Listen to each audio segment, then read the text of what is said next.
It always holds true. Anytime something is making money, the federal government is going to raise a brow and say, hey, what should we look at closer here? As more money flows into podcast clips, the FTC and other regulators are going to pay closer and closer attention. That's basically what we're talking about here. And this matters for brands and podcast hosts, sponsors and agencies, and really anybody who is paying people to distribute video clips online. So this is going to be especially important for, brands like attorneys, financial advisors, real estate professionals, healthcare providers, aesthetic businesses in the beauty industry space, tax professionals, education providers, coaches, consultants, and government contractors.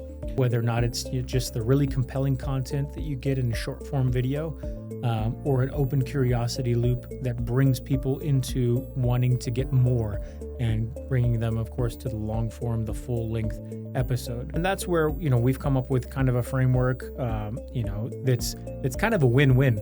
But that framework is super useful now as a way of mitigating compliance risk. So what we use is kind of this framework, even for the short form content, where we may open up the content with a hook-worthy open curiosity loop. And then we get into some of the content breadth and depth, right? So we talk about what that particular clip is talking about. We talk about what the long form content of the full episode is talking about, the creator, the host. And then towards the bottom, before maybe any tags or hashtags, depending on the platform that you're on. But just before that, and right after kind of the depth of everything, you want to include. So the way we like to lay it up is,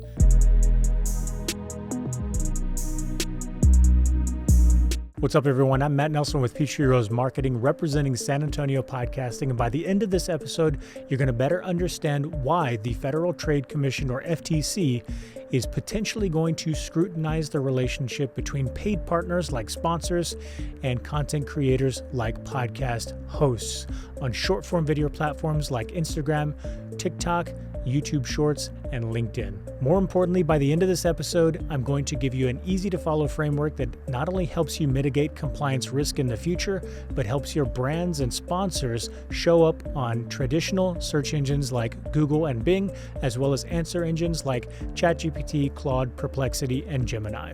Stay tuned.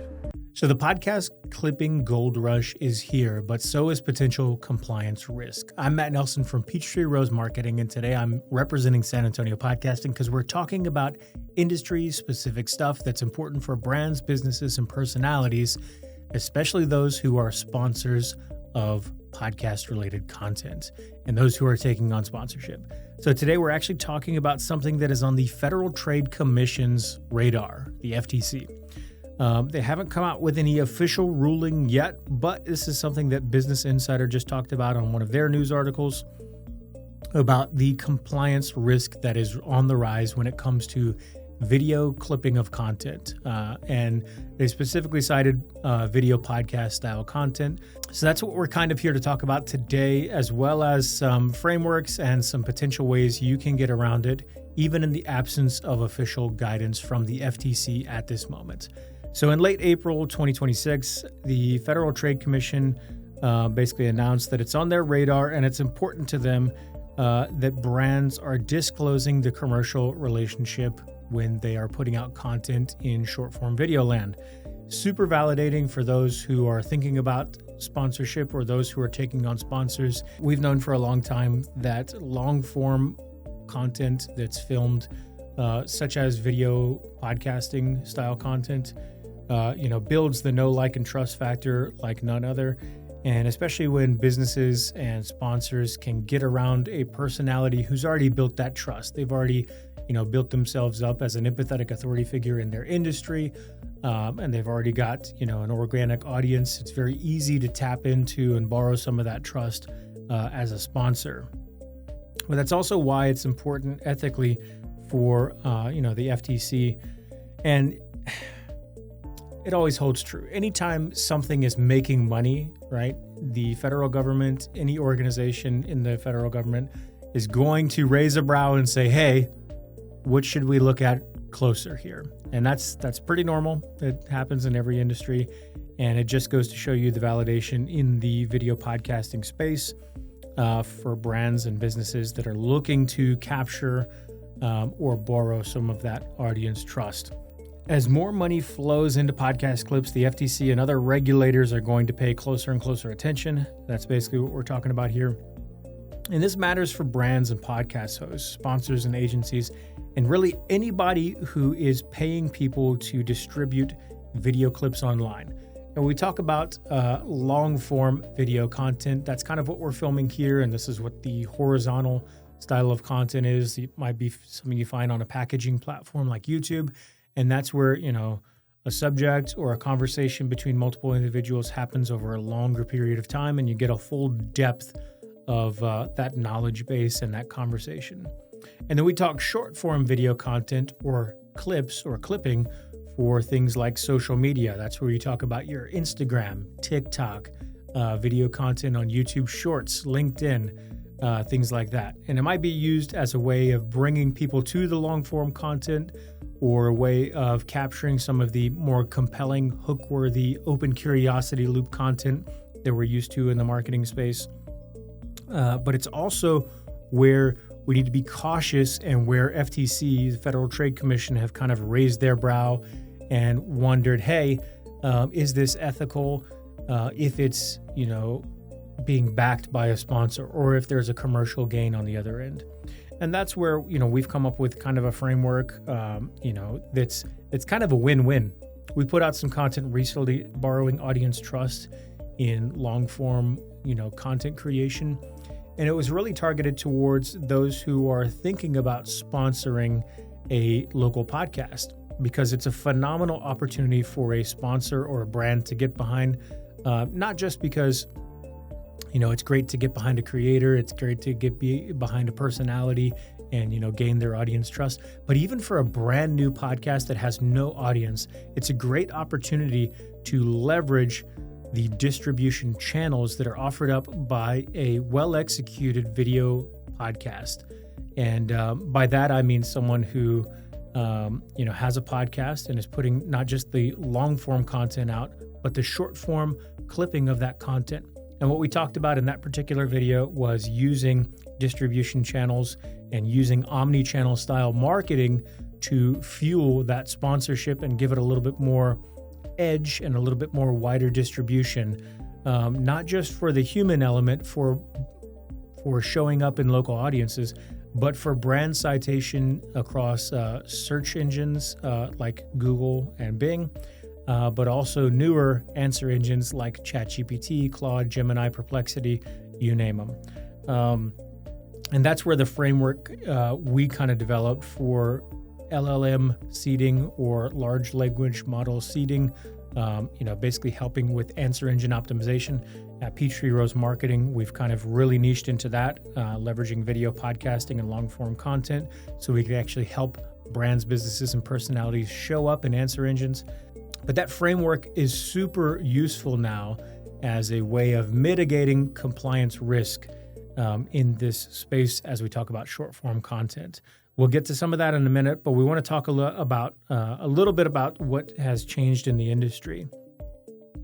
So video podcasts have really exploded on platforms like YouTube, Spotify, Netflix, Apple, and even Instagram and LinkedIn, as well as TikTok. So what we're seeing is more brands are seeing podcasts as kind of a trust-building engine and not just a media format. You hear people say all the time, like, oh, everybody has a podcast these days. Why do I want one? Well, the difference is, even if your industry competitor has a podcast, you have one thing that they don't have, and it's you, your personality, the way you show up, your packaging of the content, the way you deliver it. That's all different and unique. And much like a podcast studio, your vibe is going to vibe with those who would be in your tribe later on, or those who would want to follow you, those who like to hear your message. And your competitor's vibe is going to vibe with those who are different. Just like the backdrop of a podcast studio. Some podcast studios are going to have more arguably feminine vibes that aren't for everybody, or more branded vibes that aren't for everybody. And some podcast studios are going to be more neutral, and some are going to be super customized for, a particular brand. But that's the beauty of it. And that's, again, why we built San Antonio Podcasting. Not to go down this rabbit hole, but just to highlight, what we're doing locally in the San Antonio space, connecting multiple content studios and creative spaces with multiple podcast shows and hosts, subject matter expert guests, and brands and businesses that are looking to capture, different audiences across the space. And that's the beauty of it. Your voice is your voice, and your personality is your personality. Your delivery style is your delivery style. And that's the same with your competitors. And that's why this marketing medium and omni-channel presence is so beneficial and such an opportunity for folks in the space. So we've seen that across the industry. We've seen more brands seeing podcasting as this trust-building engine and not just a media platform. Long-form podcast episodes are now being chopped into dozens of short-form video clips and distributed across multiple platforms like TikTok, Instagram, and YouTube Shorts, as well as LinkedIn. Those clips are being used for a number of different things, right? Organic social content, paid ads, sponsorship deliverables, affiliate campaigns, creator partnerships, lead generation, audience retargeting, and brand awareness campaigns. What we see a lot in the podcasting space, at least in the traditional sense, is it's a distribution platform or medium as a way of bringing people to the long-form content. So organically posting the hook-worthy, captioned content, whether or not it's just the really compelling content that you get in a short-form video, or an open curiosity loop that brings people into wanting to get more and bringing them, of course, to the long-form, the full-length episode. Now, what we see when there's a commercial element behind that is kind of what we had talked about, the sponsored deliverables, affiliate campaigns, and partnerships. So the line between content and advertising is getting more and more blurry. And you can actually see that there are pretty blatant, faux cast things, right? So it's not really a podcast. It's just kind of like pretending someone is on the other side of the room, and it's podcast style content, but it's really with a commercial element behind it. And it's a way of getting people to a landing page or a call to action or a purchase now button for a particular product. And that's a more blatant, version of that. But what we're waiting on is a little bit more guidance from the FTC to be able to say, hey, if it does this, you need to do this. Hey, if you're sending somebody to a landing page that is asking them to transact, you need to do this. Versus, hey, this actual organic, style content that's long form between a host and a guest is being sponsored by a particular brand. And that's where, the blurry line, really begins. And we do have a framework that we offer up, and it's mutually beneficial because I feel like if you are being sponsored by a particular brand for your content as a creator, it's on you to deliver up not just, probably a brand mention as the host of the content, but also something that's marketable. And if you're able to help that particular brand show up on answer engines like ChatGPT, Claude, Gemini, and Perplexity, that's a huge win in 2026 and beyond, because that's really the way we're headed in terms of marketing. And one of the things that we like to do, even for short form content, if a long form video podcast is being sponsored by a particular brand, we want to be able to work with that creator and help them facilitate better omni-channel presence marketing for that brand that's sponsoring the content. So what we use is kind of this framework, even for the short form content, where we may open up the content with a hook-worthy open curiosity loop. And then we get into some of the content breadth and depth, right? So we talk about what that particular clip is talking about. We talk about what the long form content of the full episode is talking about. We talk about the creator, the host, things like that. And then towards the bottom, before maybe any tags or hashtags, depending on the platform that you're on. But just before that, and right after kind of the depth of everything, you want to include something for the sponsor. So the way we like to lay it up is something like this. This podcast episode, and this is all written text-based content on every platform. This podcast episode was sponsored by the sponsor's name or the brand name who provides product or service for target audience in this geographic area. And that's kind of the layup. So this podcast episode was sponsored by Peachtree Rose Marketing, who provides omni-channel presence marketing, video-based content marketing, and search engine optimization for this target audience, brands, businesses, and personalities in the San Antonio area. So that's just a real quick example, right? And then you place your relevant hashtags and things like that. That's an easy framework to at least, even on short form video, podcast style content, lay up and have a little bit of compliance risk mitigation. So again, that's just a little bit about the recent stuff that's on the Federal Trade Commission's radar and why it should be important to you, whether or not you've got your own podcast or you're thinking about sponsoring a podcast, and having that conversation about value add in sponsorship. What am I getting as a sponsor by sponsoring your podcast? And what are you offering as a podcast host for my brand? And how can we make sure that we're being most compliant in terms of risk of this commercial exchange in what we're doing? So a little bit of the strategic warning for brands: don't just treat every short form clip or video content the same. A funny moment from a podcast is one category. A sponsor clip is another category. Lead generation clip is another. Paid affiliate is another. Regulated industry clip might be another, right? So each category of content really requires a different level of review by the producer, whoever's distributing the content. So this is going to be especially important for, brands like attorneys, financial advisors, real estate professionals, healthcare providers, aesthetic businesses in the beauty industry space, tax professionals, education providers, coaches, consultants, and government contractors. So if you're in that space and you're producing content, especially short form video style content, just think about, disclosures, and think about how you're going to lay up the commercial relationship between what you're doing in terms of content, even if it's educationally based and it's value add, right? And how you're going to lay up the relationship between any type of, potential commercial transaction. So because these industries already have a higher regulatory, legal, or compliance risk.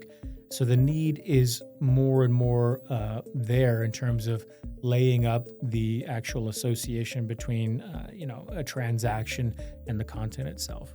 Basically, your clips need more context in that case and not less, and maybe a little bit more disclosure. So a lot of the mistakes that businesses are making right now is that they are treating clipping like it's just editing, right? And it's not. It's strategy, positioning, distribution, buyer psychology. And sometimes clipping is advertising, and that's what we need to take note of. So all that to show that the future belongs to the brands that know how to go fast without getting sloppy. And a good strategic layup of how you're going to portray your brand as well as your sponsor's brand is going to be crucially important. Agencies and studios, this is what you should be doing right now. Build a classification system for clips, separate organic content from sponsored content, and separate thought leadership from lead generation style content, because there is a stark difference, right? Educational commentary from product claims is going to be a big one. Separate brand-owned content from third-party paid clipping or video, short-form video clipping. Ask clients upfront whether sponsors, affiliates, referral deals, or paid partnerships are involved. And this is one that's a huge risk for both the long-form creators of podcast-style content as well as the producers and the studios, right? On packaging platforms like YouTube, you'll see that there's an option for paid advertiser disclosure, and that's super important. And if YouTube, as a packaging platform, sees that you're going around that identification of, hey, this is actually sponsored content, you might be at risk of channel cancellation or issues with your YouTube channel. And it's not just YouTube. Many other packaging platforms are doing this too. So if you're not disclosing that and you're not fully transparent about the relationship between paid partnerships and the content you're delivering, you're at risk of channel cancellation, getting canceled, if you will. It's just something to keep aware of, right? And if you're an agency who's helping, creators show up on different platforms, you really need to have this conversation early on, even if that is subject to change later on. And that should be the goal, right? If you're an agency or if you're a marketing and distribution channel or a producer for someone's content, you should help walk people down the path of monetization in some form, whether or not it's helping them monetize their own brand by sponsoring themselves, right?